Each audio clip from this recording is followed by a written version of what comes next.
So, hello everyone. Thank you so much for joining. Today we are going to talk about using data for accountability, improvement, and research. My name is Amir Azizian. I am co-presenting with Jason Vanstone, Michelle Degelman, and Shivani Patel. Actually, Shivani is off today, but she was part of the development of this slide deck and presentation. Our work is in alignment with the SHA mission, vision, and values and philosophy of care. And in specific, as we know, the topic of this presentation is about data for accountability, and accountability is one of the values within the SHA. So being responsible, own each action and decision, being transparent, and have courage to speak up is one of our organization's values. I'd like to acknowledge the land that I am residing in and we are joining. So we acknowledge that we are gathering on treaties 2, 4, 5, 6, 8, and 10, Cree, Dene, Assiniboine, Nakota, and Saulteaux territories, and the homeland of the Dakota, Lakota, and Métis. And recognizing this history is important for our future and our efforts to close the gap in health outcomes between Indigenous and non-Indigenous peoples by knowing what the land and the traditional people of the land offer us. By the end of this presentation, you will know the concept of data, how data are used, and what some key differences are between data used for accountability, improvement, and research. Most of the contents for this presentation is coming from the Healthcare Data Guide, Learning from Data for Improvement book, the 2011 edition, which is available as an ebook from the SHA library. But there's also a newer edition of the book that was published in 2022, and our department is in the process of purchasing a few copies of this book for the use of our staff and maybe sharing with others.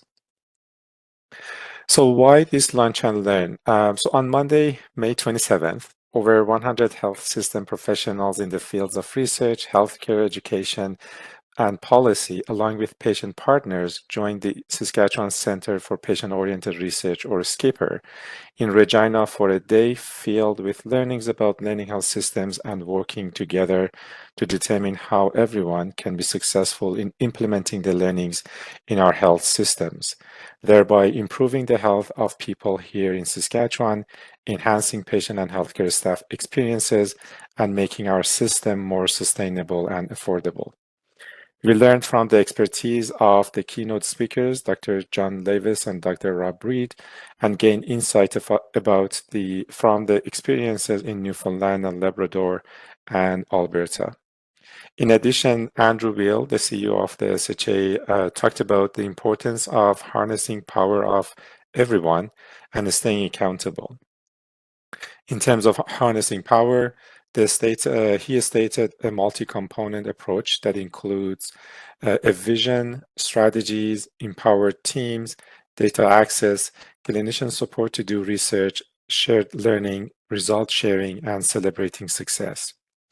In terms of accountability, the SHA aims to become a mature and accountable organization that transparently communicates with the public.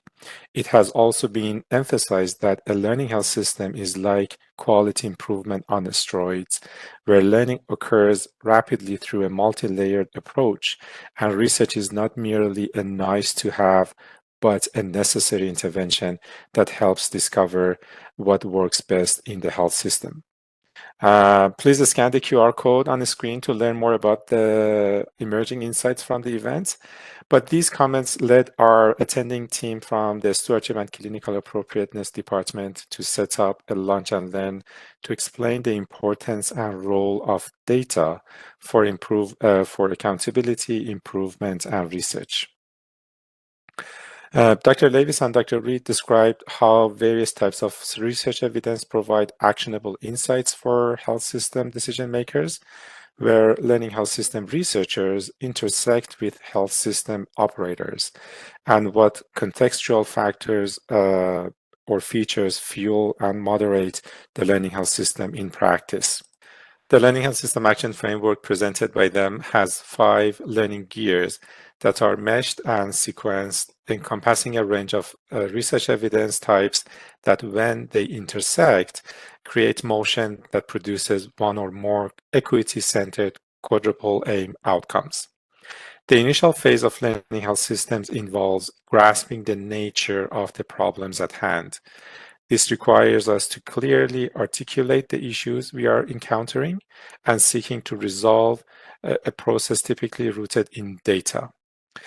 In essence, data serves as a fundamental element across all facets of the learning process. Another key aspect discussed was the transition from research-centric initiatives to a more comprehensive framework resembling a three-legged stool.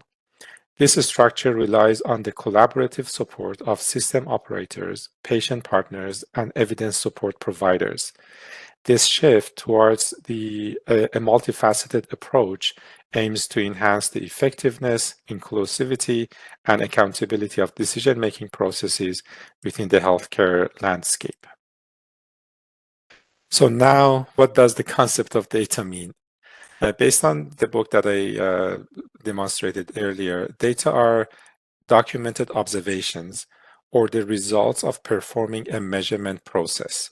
The concept of data refers to strings or patterns of characters, for example, computer bits, that describes some aspect of the world. The availability of data offers opportunities to obtain information and knowledge through inquiry, analysis, or summarization of these strings or characters. So we have a quick activity with you. So if you have your phones available, or if you could go to this slido.com website and enter the session code, which is 2068237, and the passcode is BMMJSN. And if you could respond to this question, that which ones are examples of data? Electronic medical records or EMRs, REDCap survey responses, social media posts, website analytics, or all the above. So I'll give it maybe 30 seconds for people to respond. Yeah, as responses are coming in. So yeah, all of the examples provided here can be considered examples of data. And thank you so much for your participation. All right, now let's go to see how our data used. So we start with accountability. Data for judgment or accountability are collected first and foremost for the purpose of evaluating or judging the performance of a provider, medical group, or organizations, rather than for improving a process. These data are often collected for an external customer, such as a payer or regulator. When using data for accountability, a hypothesis is not being tested. Rather, performance is being evaluated. When collecting data for accountability, one typically tries to use 100% of the relevant available data rather than rely upon small samples.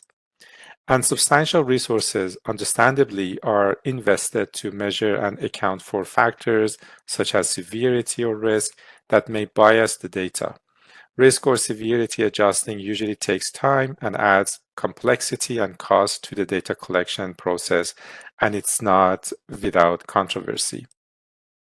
And all of this means that data collected for accountability are typically more difficult to obtain than data for improvement purposes.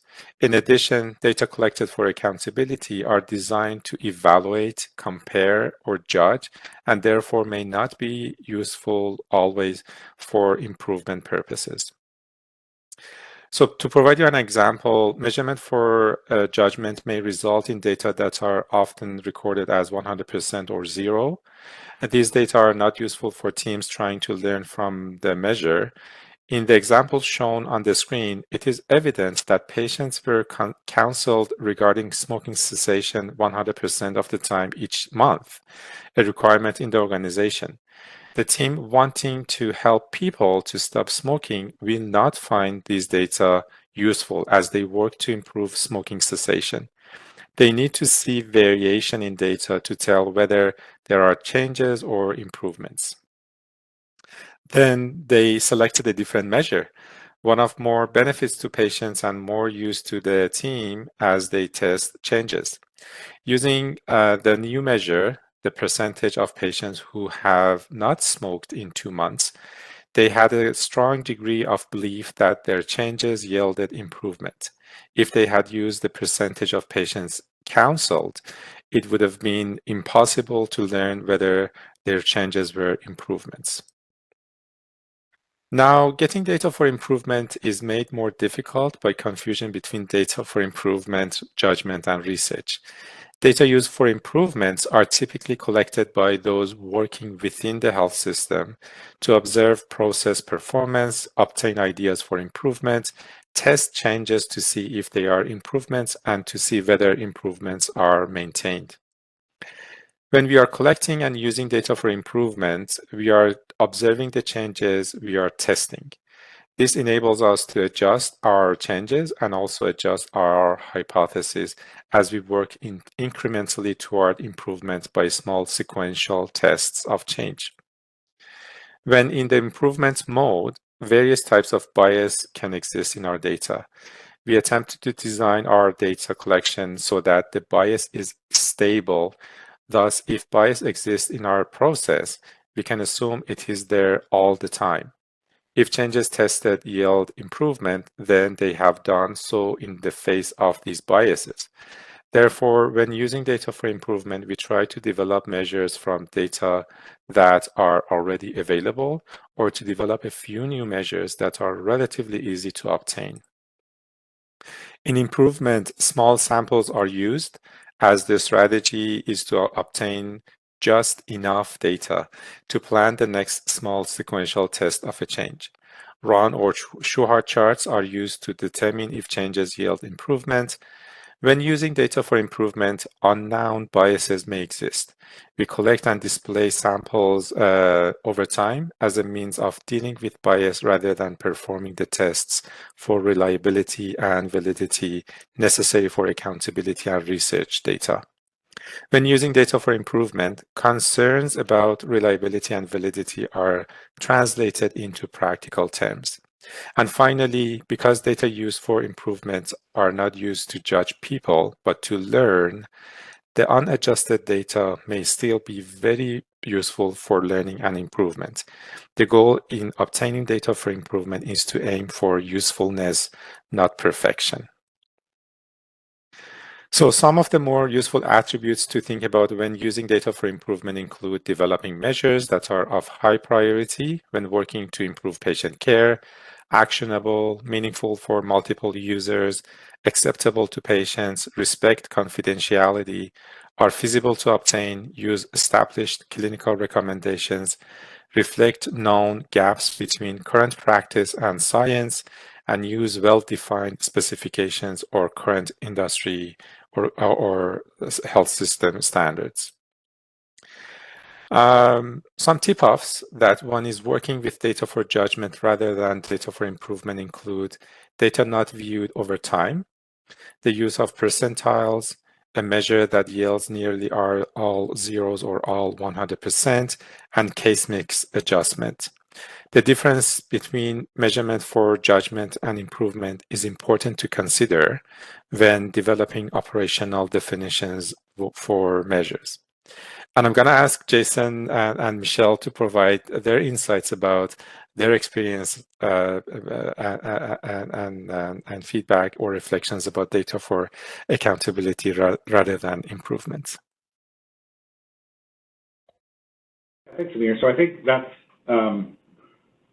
I like what's on the slide here because this is really the key piece, right? Is one of those things when people are looking at doing a project around improvement versus accountability, if you're looking at data, but not over time, so they just want to know what is our percentage of surgical site infections for a certain surgery in the last year, right? Well, that's great to know accountability, to look at, what that rate is, but it doesn't let you see changes over time, so that improvement that you might get if you've been implementing changes into the system. So those are important things to consider when you're looking at, okay, what data do I need to do this project? If it's an accountability project, what are you trying to understand? If it's an improvement project, what are you trying to understand, and how can you show that? Sometimes it's the same data, but just shown differently. So showing it over time, using percentiles versus, percentages, case mix adjustment, all the measures that are, ones and zeros, basically all or nothing. So all of these kinds of things are things that tend to lend themselves more to accountability and don't speak as well to measuring improvement efforts. Anything to add for you, Michelle? Not really, but I don't know, I kind of always saw like accountability measures as like just a way to help me, is like it's almost like a snapshot of the data. And yeah, like an all or nothing score as opposed to measuring improvement over time. So I guess that's how I looked at accountability. And yeah, like how you mentioned, Jason, like it could be the exact same data, but you just display it differently. And it's also like, what is the purpose of the data and what do you want to do with it? Kind of impacts whether you're going to use it as an accountability measure versus an improvement measure. Mm-hmm. Nothing too much to add, though. Thanks so much, Michelle and Jason. All right. So as perfectly Jason and Michelle alluded, improvement projects are about testing, adapting, implementing, and spreading changes. Data and measurement play important but supportive roles. Some of the important uses of data and measurement include using key measures to assess progress towards the project's aim, using specific measures for learning during Plan, Do, Study, Act, or PDSA cycles, using towards the project's aim, using specific measures for learning, and using policy measures to assess whether the system as a whole is being improved. And also using data from the system to focus improvement and refine changes. So now let's shift our gears towards research on how are data used for research. The use of data is very important for clinical research. When collecting and using data for research, every effort is made to identify and control for important forms of bias. Issues about the validity and precision of measures are an important part of the research. And when collecting and using data for research, we are not able to observe the impact of the change and learn from it while we are testing, because the test is typically blinded to reduce potential biases. Research can be a challenge to develop and fund. Researchers may have only one shot at the research project they've worked so hard to develop. And because of that, when asked whether or not they should also collect extra data, even if they can think of no reason for doing so, researchers are likely to collect the data just in case. So I'll hand it over to Jason to describe some of the implications of using data on ethics and quality improvements, research improvements. Yeah. Thanks, Amir. Yeah, so I think one of the things that I often, when I'm talking to people in the healthcare world about data and using data and doing projects and things like that, the question comes up about research ethics and quality improvement. And so people generally seem to know that, quality improvement is often exempt from research ethics approvals, but they're really not sure how to do that, or sometimes they'll try and cram something into a research project and just try and make it look like a quality improvement project to get away from, having to go through REB. So, I mean, I think first and foremost, it shouldn't be looked at as a, how do I get around this? Research ethics processes exist for a reason. But there are things that you can use to help you understand this too. So when you're doing quality improvement projects, those are well defined. So in our HIPAA, for example, in Saskatchewan, there's this section right here that you can see. So what is a quality improvement project, and that would allowed to be exempted, and so it's got the thing right there. Where the disclosure is being made to a standards or a quality of care committee established by one or more trustees to study or evaluate health services practice in a health services facility, health region, or other health service area that is the responsibility of the trustee, as long as the committee uses the information only for the purpose for which it was disclosed, doesn't make further disclosure of the information, and takes reasonable steps to preserve the confidentiality of the information.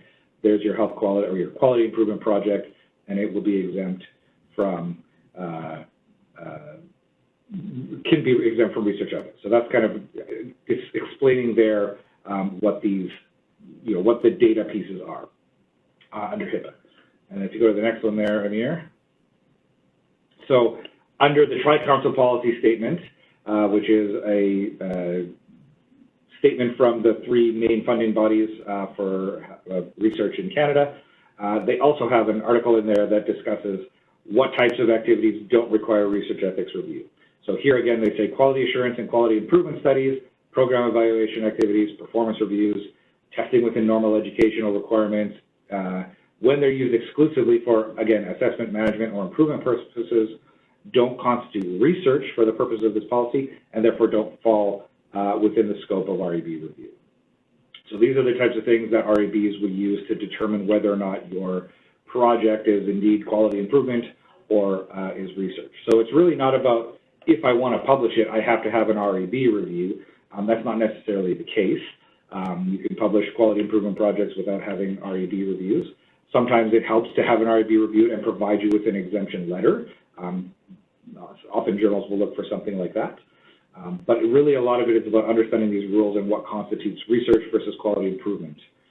And then the next slide, I think, Amir, is the bigger picture. So regardless of exemption or not from research ethics review, the big piece is to understand that even if you get an REB exemption, it doesn't mean that it's just the Wild West and anything goes with regards to health data. So there are, for research, this is the Declaration of Helsinki. It's only a 4-page document, but again, it outlines ethical principles for research involving people and the data from people. So again, it's just to, try and make the point to people that, again, REB exemption doesn't mean you can do whatever you want. You still need to be careful with your health data, manage it properly, store it properly, ensure that any publications and things like that are managed appropriately with from the data side of things. So that's the piece I'm trying to get across here.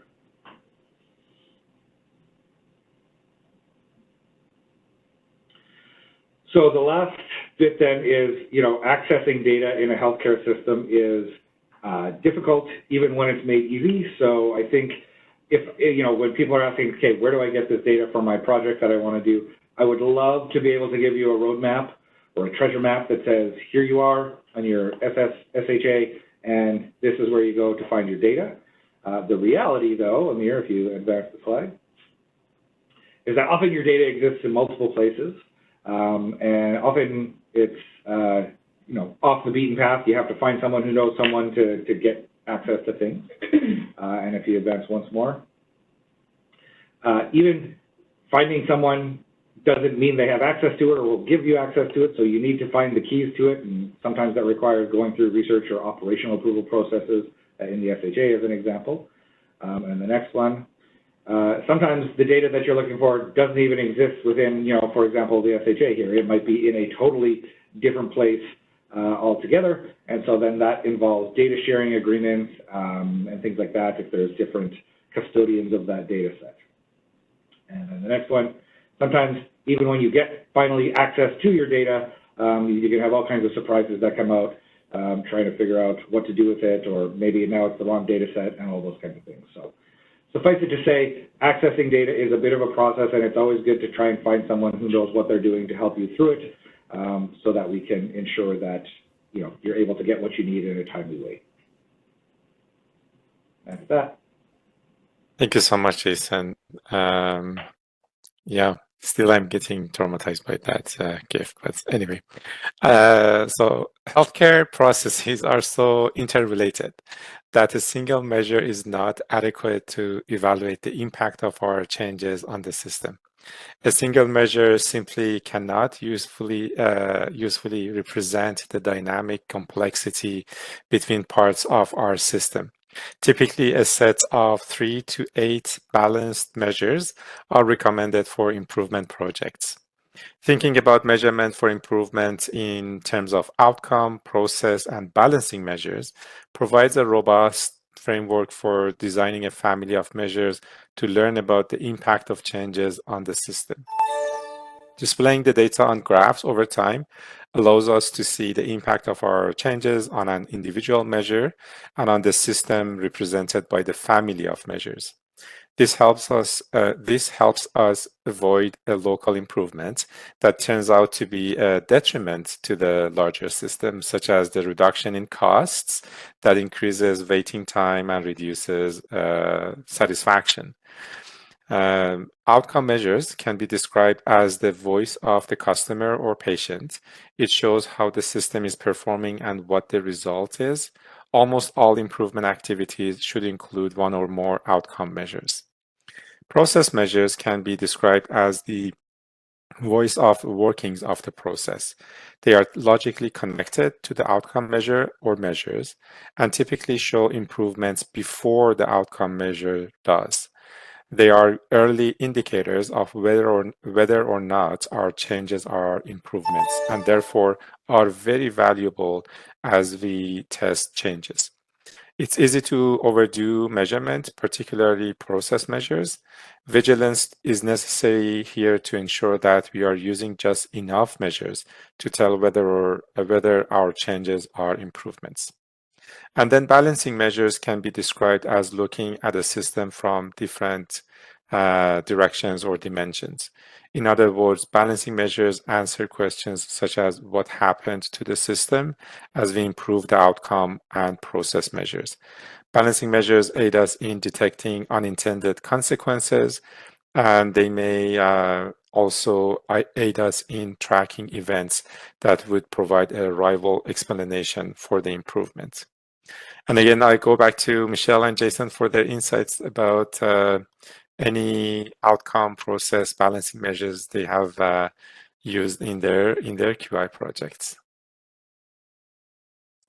Sure. I guess with one of my projects, it was maybe a few years ago, we looked at,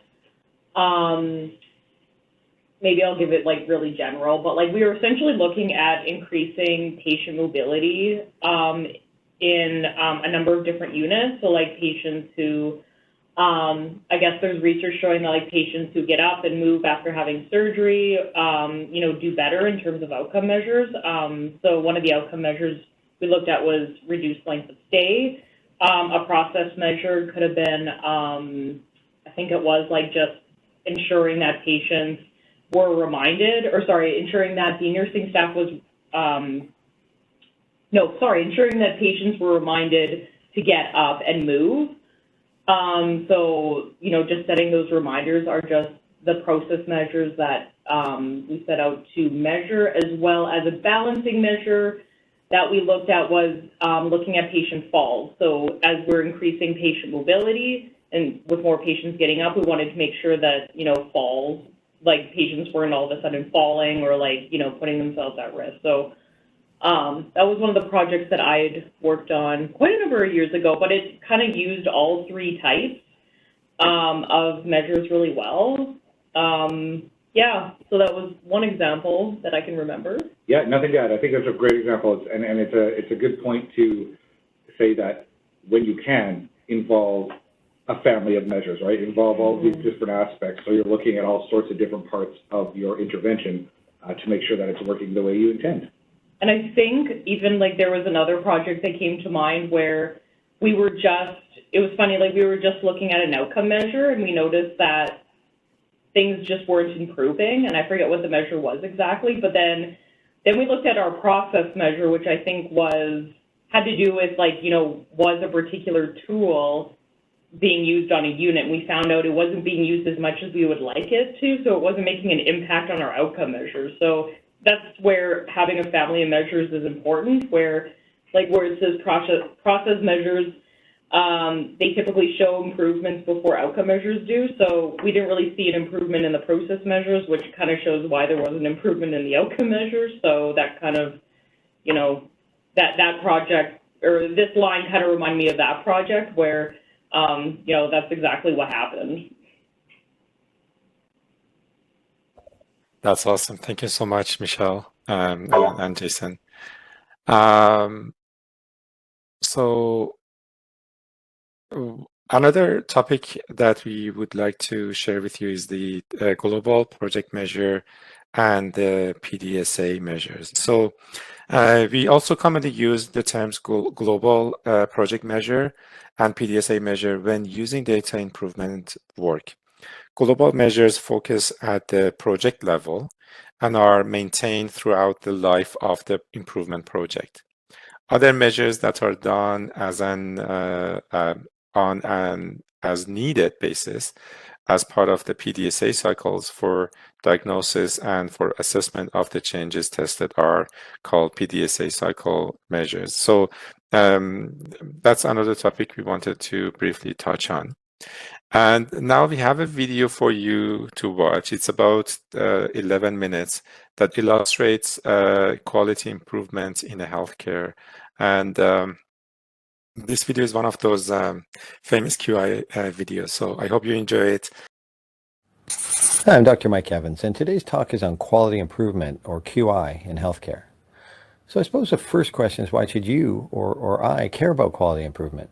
I mean, to be honest, it sounds a bit boring. Something a CEO would have on her or his corporate objectives. But actually, if you dig a little deeper, it's pretty cool. Maybe more of a philosophy or an attitude about how to make something better. And now that I think about it, it's really the attitude I'm looking for in my patients.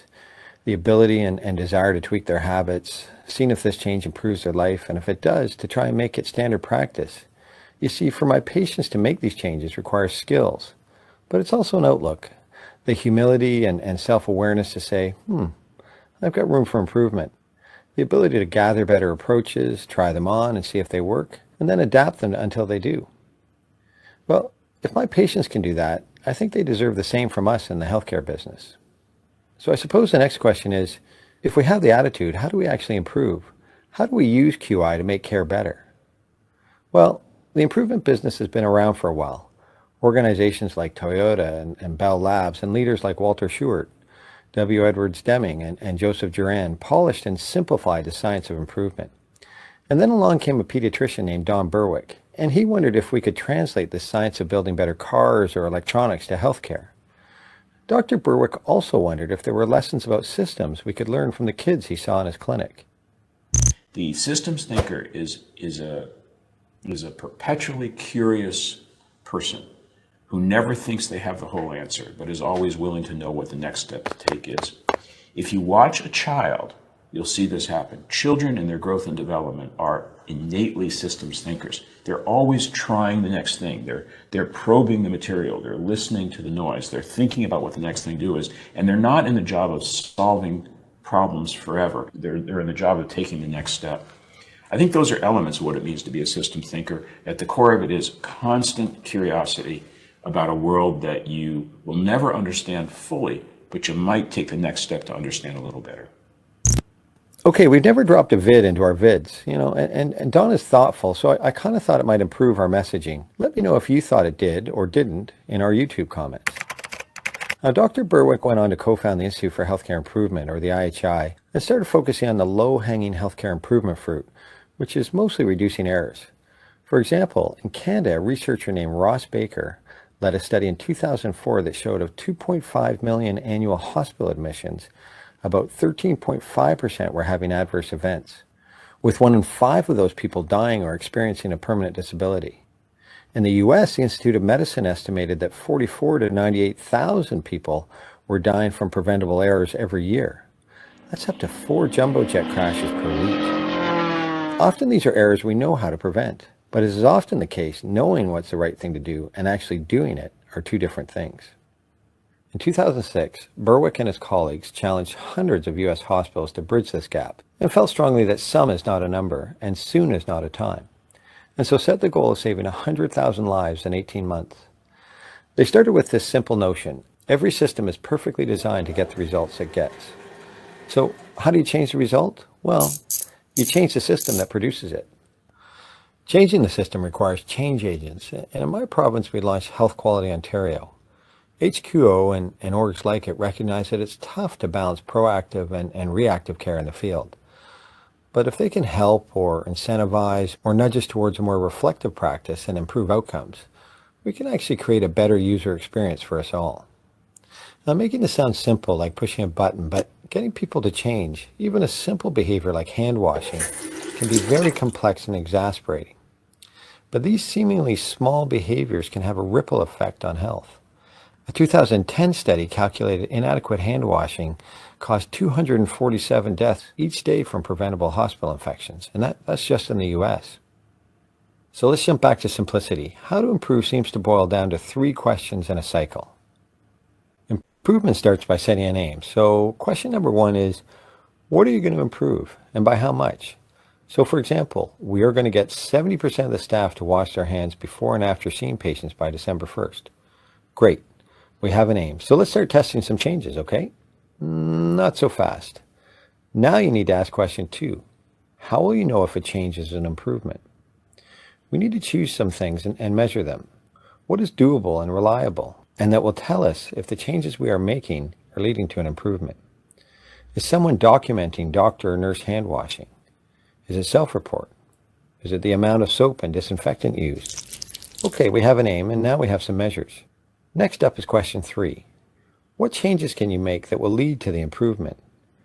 To start, we just want to test one change with something called a PDSA cycle. Plan the test, do the test, study the test results, and then act based on those results. Maybe it's new soap dispensers or little bottles of gel. Maybe you read about the study that changed the signage from wash your hands to protect yourself to wash your hands to protect your patients, which resulted in a 3rd improvement over a 2-week period. Maybe it's reward or audit and feedback or asking patients to check. Just pick one and get started. Then you test other changes and the PDSAs just keep rolling. Fine-tuning the change based on what you're learning. Saying to yourself, here are some ways we can improve. Let's try them out by dropping them into our practice in a thoughtful way that fits with our clinic and our patients. Let's measure how we do. Adapt, adopt, or discard. Simple, right? But powerful, and it actually works. At my hospital, St. Michael's in Toronto, elderly patients with fractured hips were often waiting more than 2 days for surgery. This wait was painful, with increased chances of conditions like delirium and depression, longer recovery times, and even death. The care team scratched their chins, mapped out and redesigned every step of the journey to surgery in order to fast-track these patients.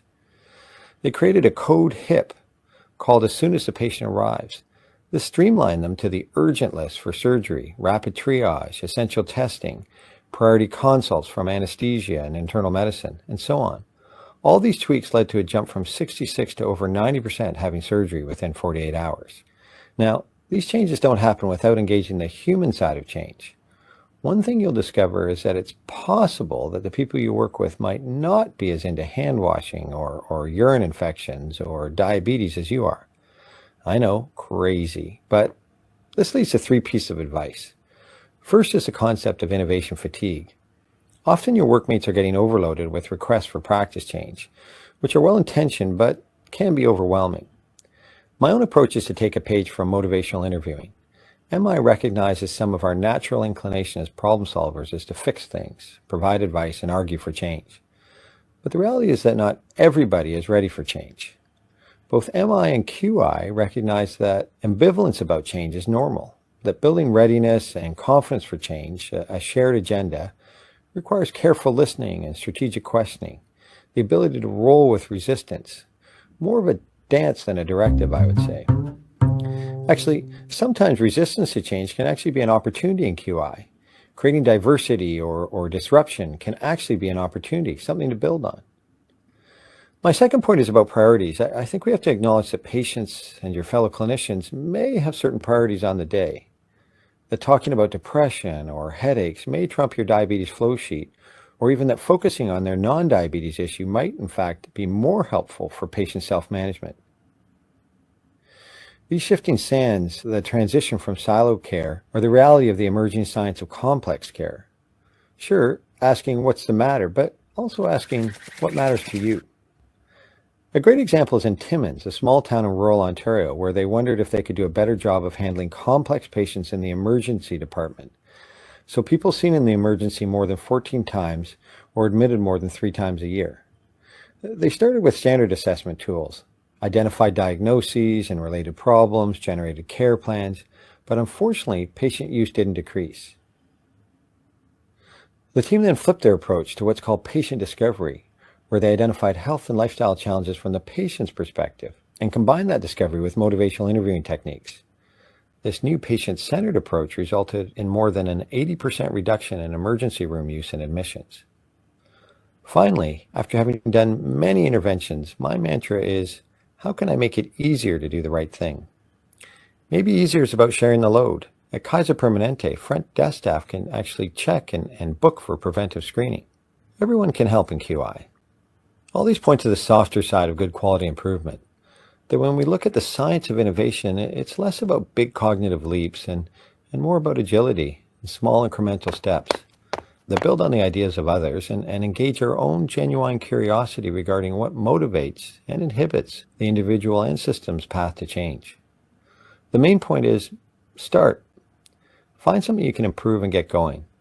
Look, it's hard to summarize improvement and not get into bumper sticker territory, but I would advise not to let what you can't do stop you from what you can do.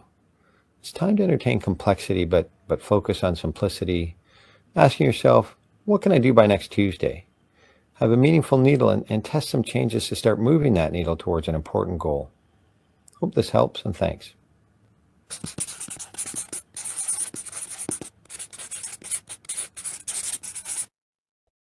All right. Always when I always learn new things whenever I watch this video. So it was really informative for me again. All right, so some take-home messages. Data collected for accountability or research may or may not be useful for improvement purposes, and vice versa. Accountability or research measures may or may not be applicable to improvement, and it is important to follow the model for improvement and develop a family of measures for improvement projects. So we hope that you should know now the concept of data, how data are used, and what some key differences are between data used for accountability, improvement, and research. And by that, I thank you all for your participation.